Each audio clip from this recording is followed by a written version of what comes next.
एक व्यक्ति कबीर के पास गया और बोला, मेरी शिक्षा तो समाप्त हो गई है, अब मेरे मन में दो बातें आती हैं। एक यह है कि विवाह करके गृहस्थ जीवन यापन करूं या संन्यास धारण करूं। इन दोनों में से मेरे लिए क्या अच्छा रहेगा, आप मुझे ये बताइए। कबीर ने कहा, दोनों ही बातें अच्छी हैं। जो भी करना हो वह उच्च कोटि का करना, और करना ही चाहिए। उस व्यक्ति ने पूछा, उच्च कोटि का क्या करना है और क्या करना चाहिए? उस व्यक्ति ने पूछा, उच्च कोटि का कैसे है? कबीर ने कहा, किसी दिन प्रत्यक्ष देखकर बताएंगे। वह व्यक्ति रोज उत्तर प्रतीक्षा में कबीर के पास आने लगा। एक दिन कबीर दिन के 12 बजे सूत बुन रहे थे। खुली जगह में प्रकाश काफी था, फिर भी कबीर ने अपनी धर्मपत्नी को दीपक जलाने का आदेश दिया। वह तुरंत जलाकर लाई और कबीर के पास उसको रख दिया। दीपक जलता रहा और वे सूत बुनते रहे।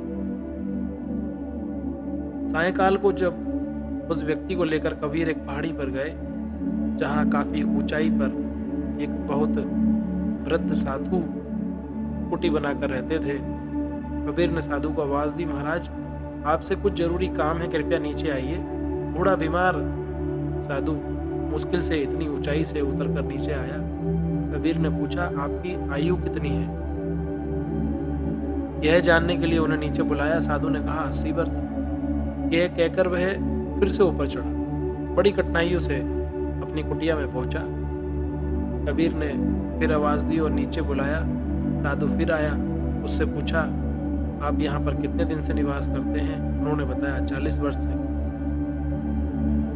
फिर जब वह कुटी में पहुंचे तो तीसरी बार फिर उन्हें इसी प्रकार बुलाया और पूछा, आपके कितने दांत उखड़ गए हैं, या दांत उखड़े हैं या नहीं? उसने उत्तर दिया, आधे उखड़ गए हैं। तीसरी बार उत्तर देकर वह ऊपर जाने लगा। तब इतने चढ़ने उतरने से साधु की सांस फूलने लगी, पाँव कांपने लगे। वह बहुत अधिक थक गए थे और फिर से उन्हें क्रोध बिल्कुल भी नहीं आया, क्योंकि उन्हें फिर से उतरने के लिए कहा गया, लेकिन उनको क्रोध बिल्कुल नहीं आया।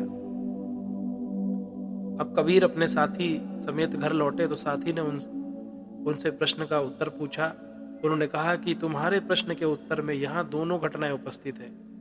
यदि गृहस्थ बनाना हो तो ऐसा बनाना चाहिए जैसे मैं पत्नी को मैंने स्नेह और सद्व्यवहार से ऐसा आज्ञाकारी बनाया है कि उसे दिन में भी दीपक जलाने की मेरी आज्ञा का अनुचित नहीं मालूम पड़ती।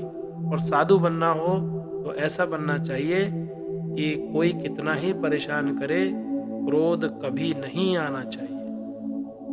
अब यह निर्णय तुम्हारे हाथ में है कि तुम साधु बनना चाहते हो या गृहस्थ में रहना चाहते हो।